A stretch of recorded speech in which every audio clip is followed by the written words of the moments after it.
같이 보실 말씀은 마태복음 17장 1절로 13절까지의 말씀 같이 보시겠습니다. 한 목소리로 말씀 압도하시겠습니다. 엿새 후에 예수께서 베드로와 야고보와 그 형제 요한을 데리시고 따로 높은 산에 올라가셨더니 그들 앞에서 변형되사 그 얼굴이 해같이 빛나며 옷이 빛과 같이 희어졌더라. 그때의 모세와 엘리야가 예수와 더불어 말하는 것이 그들에게 보이거늘 베드로가 예수께 여쭈어 이르되 주여, 우리가 여기 있는 것이 좋사오니 만일 주께서 원하시면 내가 여기서 초막셋을 짓되 하나는 주님을 위하여, 하나는 모세를 위하여, 하나는 엘리야를 위하여 하리이다. 말할 때에 호련히 빛난 구름이 그들을 덮으며 구름 속에서 소리가 나서 이르되 이는 내 사랑하는 아들이요 내 기뻐하는 자니 너희는 그의 말을 들으라 하시는지라.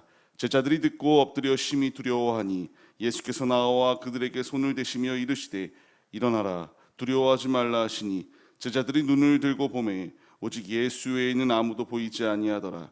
그들이 산에서 내려올 때에 예수께서 명하여 이르시되 인자가 죽은 자 가운데서 살아나기 전에는 본 것을 아무에게도 이르지 말라 하시니 제자들이 물어 이르되 그러면 어찌하여 서기관들이 엘리야가 먼저 와야 하리까 하니까 예수께서 대답하여 이르시되 엘리야가 과연 먼저 와서 모든 일을 회복하리라.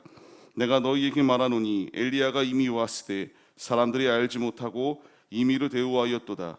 인자도 이와 같이 그들에게 고난을 받으리라 하시니 그제서야 제자들이 예수께서 말씀하신 것이 세례 요한인 줄을 깨달으니라. 아멘. 할렐루야. 오늘도 예배 자리 가운데 모이신 성도님들 주님의 이름으로 환영하고 축복합니다. 같이 나눌 말씀의 제목은 산 위의 영광을 산 아래로라는 말씀의 제목 가운데에서 은혜를 나누도록 하겠습니다. 오늘 말씀은 우리가 너무나 잘 아는 말씀 가운데 하나입니다. 변화산 사건에서 예수님께서 이와 같이 변화하신 사건에 대하여 말씀해 주시고 있어요. 분명히 예수님께서 순환당하실 것이다 라는 것을 말씀하셨고요, 그것을 말씀하신 후에 제자 셋을 데리고 산 위로 올라가셨습니다. 이와 같이 산에 올라가셨을 때에 기이한 현상이 펼쳐지기 시작해요. 예수님의 이와 같이 해같이 빛나며 옷이 빛과 같이 희어졌다라고 말씀이 기록되어지고 있어요. 십자가를 지시기 전 예수님의 광채의 모습이 이와 같이 영광스러운 광채가 이들에게 비춰졌습니다. 이것을 본 이들은 이와 같이 놀람의 자리 가운데 있을 수밖에 없었죠.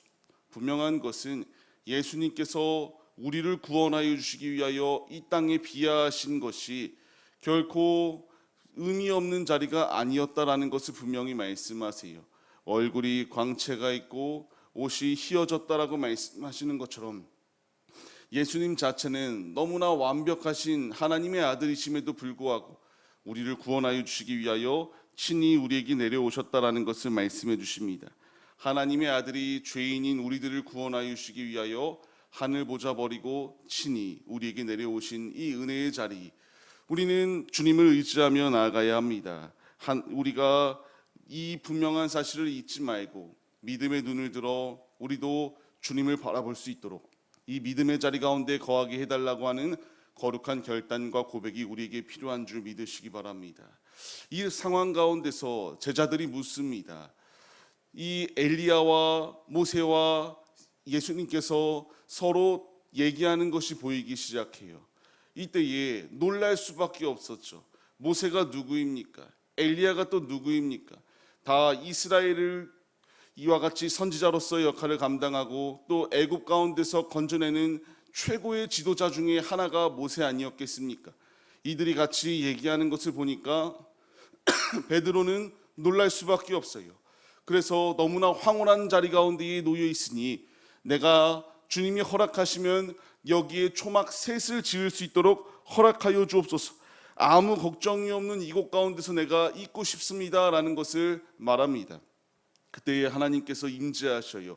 호련한 빛난 구름이 그들 앞을 덮었다. 그리고 주님께서 말씀하십니다. 모세를 높인 것도 아니에요. 엘리야를 높인 것도 아닙니다.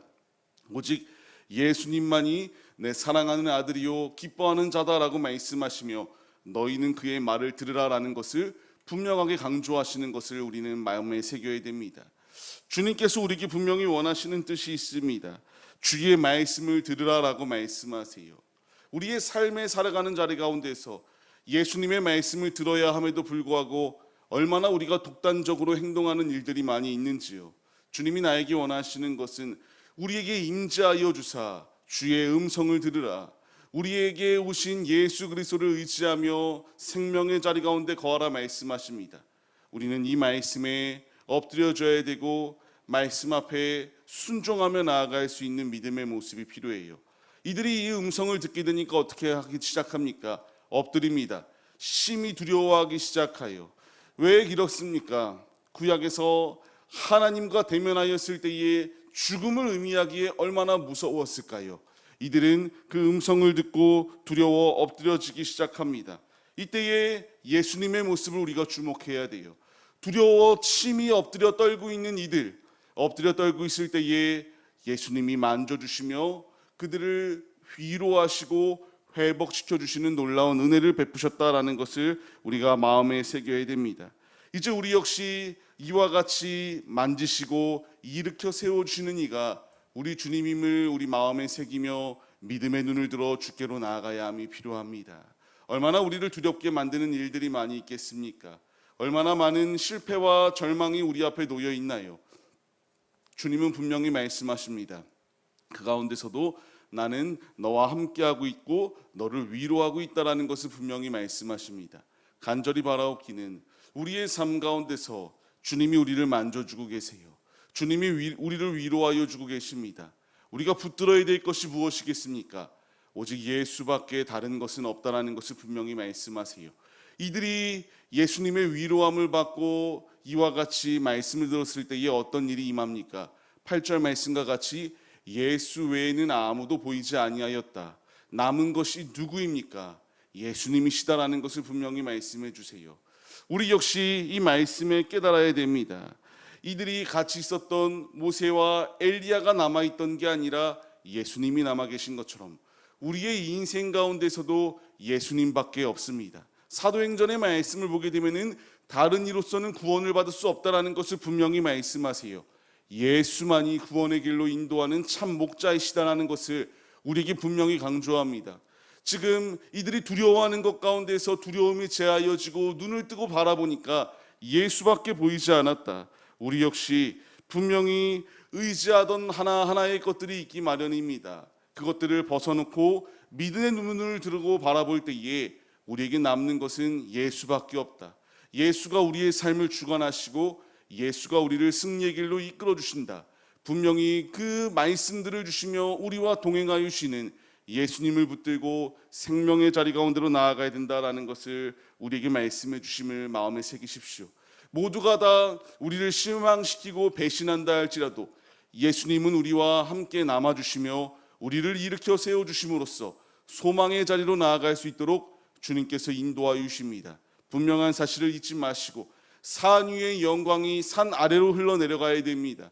주님께서 나와 같은 자를 죄인된 자리 가운데서 건져내 주시고 하나님의 뜻을 이루어 나갈 수 있도록 믿음의 자리로 이끄시고 계십니다. 우리를 회복시키시고 우리를 구원의 은혜를 더하시며 동행하여 주심의 이유가 내 스스로의 성취감을 위한 자리가 아니라 구원의 도구로 쓰임받게 하기 위한 사명의 도구로서 세워주시는 주님의 은혜가 예비되어져 있음을 믿으시며 주님께서 나를 이와 같이 음성을 더하시며 주님께서 우리에게 말씀하실 때에 아멘으로 순종할 수 있는 참된 믿음이 우리 안에 충만하시기를 바랍니다. 이제 이런 상황 가운데서 예수님이 말씀하세요. 내가 죽은 것을 이제 부활하기 전까지는 아무에게도 이르지 말라라는 것을 분명하게 말씀하십니다. 왜 이와 같은 말씀을 하시겠습니까? 메시아를 오직 영광과 승리로만 이해하려고 하는 이들에게 십자가와 부활이 없으면 이 주님의 역사하심이 설명되지 않기에 이와 같이 말씀하셨던 것을 분명하게 보여주세요. 예수님의 영광을 바르게 이해하기 위해서는 십자가와 부활이 필요합니다. 우리에게도 예수님의 십자가가 필요하고요. 예수님이 부활하신 것처럼 우리 역시 영광스러운 나라에 부활의 소망을 가지고 삶을 살아갈 수 있는 믿음의 모습이 필요합니다. 예수님께서 우리의 삶 가운데서 역사하시고 있는 이 때에 우리는 믿음으로 주님의 말씀을 반응하며 나아가야 돼요. 제자들이 산에서 내려올 때에 같이 동행하여 주신 것처럼 오늘의 우리의 삶을 주님이 같이 동행하여 주고 계십니다. 주님의 이 크고 작은 비밀들을 맡은 게 우리들 아니겠습니까? 이제 산 위의 이 영광스러운 것들을 산 아래에 흘려 내려보낼 수 있는 복음의 통도들, 복음의 청지기들이 우리들의 모습이 되어야 마땅합니다. 분명한 이 말씀을 마음에 새기시며 오늘의 살아가는 삶의 자리 가운데서 오직 예수밖에 없다. 예수만 나의 인생의 모든 전부가 되어주신다. 나의 통치자 되시는 예수님께 오늘도 온전히 순종하겠습니다라고 하는 거룩한 결단과 고백을 가지시며 주 앞에 엎드리시고 아들의 음성을 들으라 말씀하시는 주님의 말씀처럼 오직 주님의 음성대로만 움직이는 믿음의 도구가 되겠습니다. 거룩한 결단과 고백을 가지시며 주 앞에 나아오시는 우리들의 모습이 되시기를 주님의 이름으로 간절히 축원합니다.